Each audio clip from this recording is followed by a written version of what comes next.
Abbas IAS में आपका स्वागत है। आज हम लोग इकोनॉमिक टाइम्स के संपादकीय का विश्लेषण करेंगे। संपादकीय का शीर्षक है stimulus 3 good, odd and not enough. इसमें हम लोग देखेंगे ये स्टिमुलस 3 जो है, जो कल ही फाइनेंस मिनिस्टर सीतारमन ने अनाउंस किया है, कैसे गुड है, कैसे ऑड है और कैसे सफिशिएंट नहीं है। हमेशा की तरह हम लोग शुरुआत करेंगे ऐसे शब्द से जिसकी आवश्यकता इस संपादकीय को समझने में पड़ती है। तो आइए पहले उन शब्दों को देख लेते हैं। पहला शब्द है ट्विक, स्मॉल एडजस्टमेंट। दूसरा शब्द है क्रेडिट लाइन, या इसे लाइन ऑफ क्रेडिट भी कहते हैं। ये क्या है? प्रीसेट बोरोइंग लिमिट, पहले ही से जो है उधार लेने का लिमिट जो है सेट किया हुआ रहता है। That can be used any time. Suppose किसी के लिए 100 करोड़ का लिमिट है, तो वो उस लिमिट को जो है कभी भी पैसा उसमें से निकाल सकता है, बोरो कर सकता है, उधार ले सकता है। ये प्रीसेट बोरोइंग लिमिट हुआ। क्रेडिट लाइन जो है ऑप्टिमल, बेस्ट, सबसे अच्छा। यहाँ पे संपादकीय में सब ऑप्टिमल शब्द का प्रयोग किया गया है। कहने का मतलब कि बेस्ट नहीं है। अगला शब्द है शोवेल रेडी प्रोजेक्ट। एक टर्म हुआ शोवेल रेडी प्रोजेक्ट। ऐसा प्रोजेक्ट जिसमें कि अगर स्टिमुलस मनी लगाया जाए तो ये जो है इसका तुरंत प्रभाव जो है, तात्कालिक प्रभाव किस चीज़ पे पड़ेगा? एम्प्लॉयमेंट जनरेशन पे, रोज़गार देने पे और इकोनॉमी पे। इस तरह के प्रोजेक्ट को जहाँ पे स्टिमुलस पैसे को लगाएं, स्टिमुलस मनी को लगाएं और उसका तुरंत तत्कालीन प्रभाव से एम्प्लॉयमेंट जनरेशन हो और इकोनॉमी आगे बढ़ने लगे, अर्थव्यवस्था आगे बढ़ने लगे, तो ऐसे प्रोजेक्ट को शोवेल रेडी प्रोजेक्ट कहते हैं। बिल्डिंग्स वगैरह के और बहुत सारे प्रोजेक्ट्स के लिए ये यूज़ हो सकता है। स्टिमुलस पैकेज 3 में 12 सपोर्ट मेजर्स दिए गए हैं। उसमें से एक जो है प्रोडक्शन लिंक्ड इंसेंटिव्स है। तो हम लोग इसमें देखते हैं कि प्रोडक्शन लिंक्ड इंसेंटिव जो है किस किस सेक्टर्स को दिए जा रहे हैं। 10 सेक्टर्स का जिक्र किया गया है। तो पहला क्या है? ये एडवांस केमिस्ट्री सेल बैटरी जो है, जैसे कि लिथियम आयन बैटरी वगैरह जो है उसमें यूज़ होगा। दूसरा जो है इलेक्ट्रॉनिक्स एंड टेक्नोलॉजी सेक्टर्स में है। मोबाइल या कंपोनेंट बनने में, इलेक्ट्रॉनिक कंपोनेंट जैसे डायोड हो गया, ट्रांजिस्टर हो गया, उस सब चीज़ के लिए ये सेक्टर के लिए हो गया। ऑटोमोबाइल एंड ऑटो कंपोनेंट, ये गाड़ी के लिए हो गया, ऑटोमोबाइल्स के लिए सेक्टर के लिए हो गया। चौथा है फार्मास्यूटिकल्स एंड ड्रग्स। पांचवा है टेलीकॉम एंड नेटवर्किंग प्रोडक्ट्स। छठा है टेक्सटाइल प्रोडक्ट्स। सातवां है फूड प्रोडक्ट्स। आठवां है high efficiency solar photovoltaic modules के लिए जो है। नौवां जो है वाइट गुड्स के लिए है। वाइट गुड्स किसको बोलते हैं? लार्ज होम अप्लायंसेस जो है, जैसे कि रेफ्रिजरेटर, वॉशिंग मशीन, इस सबको क्या बोलते हैं? वाइट गुड्स बोलते हैं। और 10वां जो है स्पेशलिटी स्टील के लिए है।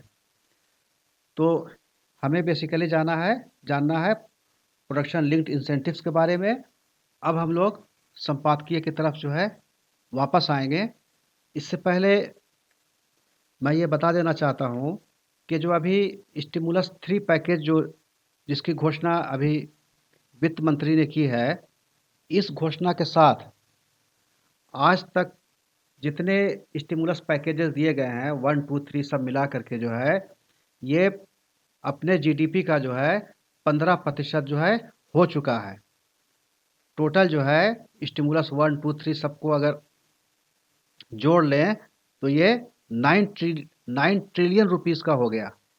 1 ट्रिलियन में क्या होता है? कितने जीरो होते हैं 1 ट्रिलियन में? 12 जीरो होते हैं। 1 ट्रिलियन का मतलब क्या होता है? 1 लाख करोड़। 1 लाख करोड़ में 12 जीरो होंगे। लाख में आपका 5 जीरो होता है और करोड़ में 7 जीरो हुआ। तो 1 ट्रिलियन जो है 10 पे पावर 12 के बराबर हो गया आपका। तो अभी तक जो है 9 ट्रिलियन रुपीस की जो है घोषणा की जा चुकी है स्टिमुलस पैकेज के द्वारा जो है। ये आत्मनिर्भर भारत पैकेज 3 जो है, जिसको का अनाउंसमेंट जो है कल हुआ था, उसमें 12 मेजर्स लिए गए हैं और ये सारे मेजर्स जो है किस चीज़ पे फोकस किया गया है? इस पे एम्प्लॉयमेंट जनरेशन पे जो है, रोज़गार दिलाने पे फोकस किया गया है। बूस्टिंग मैन्युफैक्चरिंग एक्टिविटीज़ जो है, मैन्युफैक्चरिंग एक्टिविटीज़ को जो है बढ़ावा देने के लिए किया गया है। एडिंग रूरल रिकवरी, गाँव को गाँव की आर्थिक स्थिति, गाँव की प्रगति के लिए दिया गया है। And lifting up the sagging reality sector, जो रियल एस्टेट जो है, जो बिल्डिंग वाले सेक्टर्स हैं, उसको उसमें काफ़ी अभी गिरावट आ गई है, तो उस पे जो है बढ़ोतरी लाने के लिए रियल एस्टेट सेक्टर में, जिसमें बिल्डिंग्स वगैरह बनाए जाते हैं, उसको लिफ्ट करने के लिए, उसको सपोर्ट करने के लिए ये मेजर्स अनाउंस किए गए हैं। तो अब हम लोगों के पास थोड़ा बहुत आइडिया आ गया है कि इस स्टिमुलस 3 में क्या है। एक और चीज़ ऐड करना चाहूँगा यहाँ पे, भारत जो है टेक्निकल रिसेशन में आ गया है, मंदी में आ गया है। बहुत कम ऐसे ओकेज़न होते हैं जबकि कोई कंट्री टेक्निकल रिसेशन में जाता है। रिसेशन में जाने के लिए, मंदी में जाने के लिए क्या शर्त है? अगर लगातार 2 तिमाही में, अगर 2 क्वार्टर में लगातार जो है अर्थव्यवस्था बढ़ने के बजाय कम हो या सिकुड़ने लगे, तो माना जाएगा कि मंदी आ चुका है। तो हम लोग यहाँ पे क्या देख रहे हैं? अर्थव्यवस्था जो है पहले क्वार्टर में, यानी कि अप्रैल से जून तक में जो है 24% से ज़्यादा सिकुड़ी थी, कॉन्ट्रैक्शन हुआ था। और दूसरे क्वार्टर में, जुलाई से सितंबर वाले में 8.6% कॉन्ट्रैक्शन हुआ है, सिकुड़न हुआ है। तो इसलिए हम ये कह सकते हैं कि भारत जो है अभी टेक्निकल रिसेशन में आ गया है। ये बहुत इम्पोर्टेंट टर्म है और ऐसा देखने को बहुत कम मिलता है। लगातार 2 क्वार्टर में ये जो है जीडीपी कॉन्ट्रैक्ट किया है, इसीलिए जो है हम लोग आर्थिक मंदी में आ गए हैं। संपादकीय देखते हैं, recession needs a massive infra spend push. जो मंदी आया है, इससे निकलने का एक ही उपाय है और वो है कि इंफ्रास्ट्रक्चर में ज़्यादा से ज़्यादा खर्च किया जाए। यही इसका एक सॉल्यूशन होता है। अब हेडलाइन में कहा गया था कि स्टिमुलस 3 पैकेज जो है गुड है, ऑड है और नॉट इनफ है।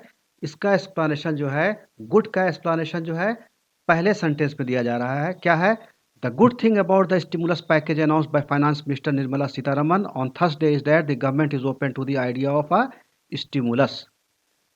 इस स्टिमुलस 3 पैकेज के बारे में सबसे अच्छी बात यह है कि सरकार ने कम से कम ये माना है कि स्टिमुलस पैकेज की ज़रूरत है। पहले तो मान ही नहीं रहे थे, लेकिन ये मान लिया है कि स्टिमुलस पैकेज की ज़रूरत है। वो स्टिमुलस पैकेज सफिशिएंट है या नहीं है, वो आगे की बात है। ये अभी तक जो है, ये तीसरा स्टिमुलस पैकेज दिया गया है। इससे पहले स्टिमुलस पैकेज 1 और स्टिमुलस पैकेज 2 ऑलरेडी आ चुके थे। इस स्टिमुलस पैकेज 3 की ये एक अच्छी बात है कि सरकार ने ये माना है कि स्टिमुलस पैकेज की आवश्यकता है। But it would have been much better news had immediate impact not been limited.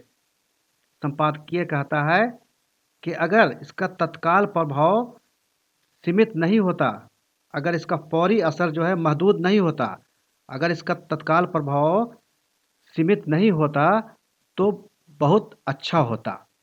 Of rupees 2.65 lakh crore support announced on Thursday, rupees 1.6 lakh crore is for the production linked incentive scheme। अभी हम लोगों ने देखा था कि 10 sector में production linked incentive scheme को लागू किया गया है। उसके लिए 1.46 लाख करोड़ रुपीस जो है ईयर मार्क किया गया है। whose funds will trickle into the economy over a periods। जिसका फंड जो है, ये पीएलआई स्कीम जो है 5 साल के लिए है। तो इसलिए कह रहा है कि whose funds will trickle into the economy, धीरे धीरे जो है गिरेंगे, ट्रिकल जो है आएंगे, उसका असर जो है बहुत धीरे धीरे होगा, over a period of years, meaning the current stimulatory effects is slight. कहने का अर्थ क्या हुआ कि अभी जो तात्कालिक स्टिमुलेटरी प्रभाव जो है इसका वो थोड़ा सा होगा। The rupees 6,000 crore equity infusion in the National Investment and Infrastructure Funds debt platform is again a good idea। फिर ये बता रहा है संपादकीय कि 6,000 करोड़ का जो है इक्विटी इन्फ्यूज़न किया गया है, गवर्नमेंट ने उसमें जो पैसा लगाया है, कंपनी है national investment and infrastructure funds limited. इसका पर्पस है कंपनीज को जो है डेट देने के लिए यूज़ होता है, कर्ज देने के लिए यूज़ होता है। ये जो है एक गुड आइडिया है। गवर्नमेंट ने इसमें 6,000 करोड़ रुपया जो है अपना शेयर जो है इसमें डाला है, अपना इक्विटी जो है इन्फ्यूज़ किया है फॉर द फ्यूचर। लेकिन ये जो है आगे के लिए जो है, भविष्य के लिए जो है ये अच्छा आइडिया है। It's immediate impact is slight, इसका तात्कालिक असर जो है वो भी जो है बहुत थोड़ा सा है। The rupees 65,000 crore increase in fertiliser subsidy is puzzling. 65,000 crore रुपया जो है फर्टिलाइजर सब्सिडी के फॉर्म में दिया गया है, ये जो है पजल करने वाला है, आश्चर्यचकित करने वाला है। ऐसा क्यों कहा रहा है संपादकीय? Why increase input subsidy when market oriented farm reforms calls for expanding generalized income support? ये इनकम सपोर्ट के बारे में आपको मालूम होगा कि अनाउंस किया गया था कि 6,000 रुपीज़ जो है पर ईयर इनकम सपोर्ट जो है फार्मर्स को और मार्जिनल फार्मर्स को दिया जाएगा। तो सब्सिडी, और ये वो सब्सिडी नहीं था बल्कि वो जो था इनकम सपोर्ट था। अब जो है जहां हम इनकम सपोर्ट की बात कर रहे हैं वो उसी केस में दिया जाता है जहां पर के सब्सिडी को हटाने के केस में कहा जाता है। अब हम लोग जो है यहाँ पे फर्टिलाइज़र सब्सिडी दे रहे हैं, जो स्कीम निकाला है उसको कंट्राडिक्ट कर रहे हैं। Why increase input subsidy when market oriented farm reform calls for a expanding generalised income support and investment in farm and farm market linkage infrastructure. जो हम लोग जो है रिफॉर्म किया है, मार्केट ओरिएंटेड फार्म रिफॉर्म किया है, उसमें जो है एग्रीकल्चर में निवेश के बारे में बात होनी चाहिए, फार्म मार्केट के लिए जो है लिंकेज इंफ्रास्ट्रक्चर के बारे में बात होनी चाहिए, and how does that stimulate the economy. और फिर अगला सवाल ये है कि अगर जो है फर्टिलाइज़र सब्सिडी दिया तो वो इकोनॉमी को कैसे स्टिमुलेट करेगा। ये बहुत इम्पॉर्टेंट चीज़ है, क्योंकि हम लोग यहाँ पे बात कर रहे हैं, स्टिमुलस पैकेज दे रहे हैं कि उसका इमीडिएट इफ़ेक्ट हो, इस तरह से जिसका फ्यूचर में इफ़ेक्ट हो, या जिसका यहाँ इस चीज़ से कोई लेना देना नहीं हो, उस चीज़ को स्टिमुलस पैकेज में ऐड करना कितना हद तक जस्टिफाइड है, ये चीज़ जो है संपादकीय इसको हाईलाइट कर रहा है। चीज़ को हम लोग को इसी ढंग से एनालाइज करना होता है। अगर कोई पैकेज आया है उसमें क्या चीज़ें हैं, कितना उसका इमीडिएट इफ़ेक्ट होगा, सिर्फ जो है खड़े होकर के वाह वाह करके ताली बजाने से नहीं होगा, बल्कि ये जानना बहुत ज़रूरी होता है कि जो कुछ भी ईयर मार्क किया गया है उसका क्या बेनिफिट है, उसके क्या लिमिटेशंस हैं, ये जानना बहुत ज़रूरी है। इसलिए जो है जो 3-4 एग्जाम्पल दे करके बताया गया कि जो प्रोडक्शन लिंक्ड इंसेंटिव है उसका भी इमीडिएट बेनिफिट नहीं मिलने जा रहा है। इक्विटी इन्फ्यूज़न किया गया है national investment and infrastructure funds limited में, वो बहुत अच्छा आइडिया है, लेकिन इसका भी असर जो है फ्यूचर में होगा, उसका अभी तात्कालिक प्रभाव बहुत कम होने जा रहा है। और जो 65,000 करोड़ रुपए का जो फर्टिलाइज़र सब्सिडी का है उसका भी इकोनॉमी से कोई ख़ास बूस्ट करने से अभी मतलब नहीं है। अब आगे देखते हैं। The additional outlay on rural employment is a genuine boost to rural consumption. The outlays on housing and industrial and defence infrastructure would add to investment. अब आगे संपादकीय लिख रहा है, द एडिशनल आउटले, जो एडिशनल खर्च है on rural employment is a genuine boost to rural consumption. ये जो है जेन्युइन बूस्ट है, रूरल कंजम्पशन बढ़ेगा इससे। The outlays on housing and industrial and defence infrastructure would add to investment. ये जो है housing and industrial and development infrastructure जो होगा, इससे भी निवेश बढ़ेगा। More income tax breaks for housing will skew saving choices in favour of one kind of saving which is suboptimal. ये जो है income tax breaks for housing जो दिया जा रहा है, ये सेविंग चॉइस को जो है एक साइड से फेवर करेगा, जो कि बेस्ट नहीं है, सब ऑप्टिमल है। The rupees 3000 crore for project exports could also help in the medium term.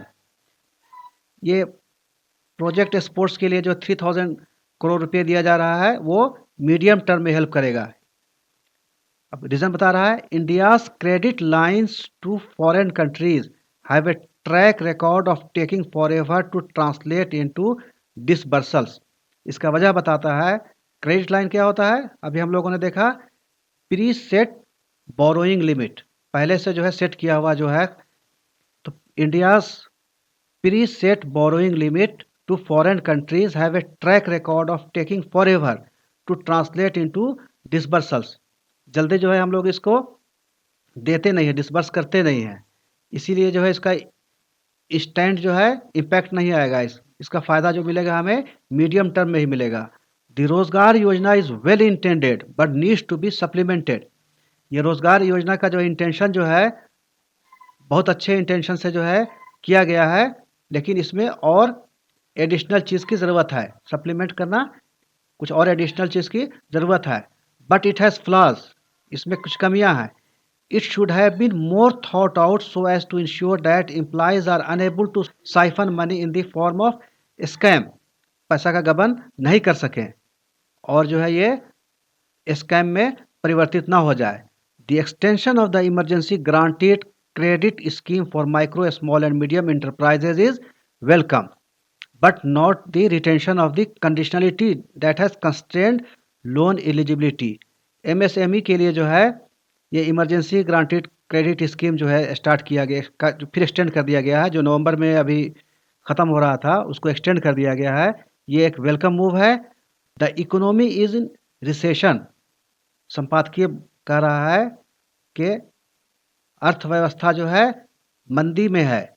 It needs investment, निवेश की ज़रूरत है, नॉट सब्सिडी ट्विक्स। ये जो है सब्सिडी को इधर उधर जो है एडजस्ट करके सब्सिडी देने की ज़रूरत नहीं है। State funded and state granted investment in shovel ready projects is the priority. निवेश को का फंडिंग जो है कंट्री करेगी और कंट्री ही इसकी गारंटी देगी। किस तरह के प्रोजेक्ट में? शॉवेल रेडी प्रोजेक्ट्स, ऐसे प्रोजेक्ट्स में जो है जिसमें के स्टिमुलस मनी डालें और एम्प्लॉयमेंट जनरेशन शुरू हो जाए और इकोनॉमी जो है बूस्ट हो जाए। वहाँ पे जो है सरकार का पैसा लगाना जो है ज़रूरी है। Let us have some real action please. संपादकीय अंत में कह रहा है कि इधर उधर जो है ट्विक करने से, कुछ मेजर जो है कि घोषणा कर देने से ज़्यादा ज़रूरी है कि रियल एक्शन लें।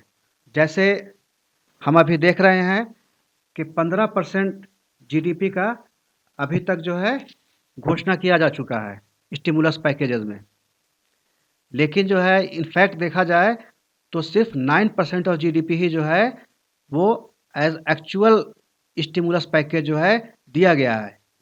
इन सब चीज़ों को जो है जानने और समझने की ज़रूरत है, एनालाइज करने की ज़रूरत है, विश्लेषण करने की ज़रूरत है। तभी जो है हम लोग किसी चीज़ को सही ढंग से समझ सकते हैं। आज तक के लिए इतना ही। फिर मिलेंगे एक नए टॉपिक के साथ। तब तक अनुमति दीजिए। धन्यवाद।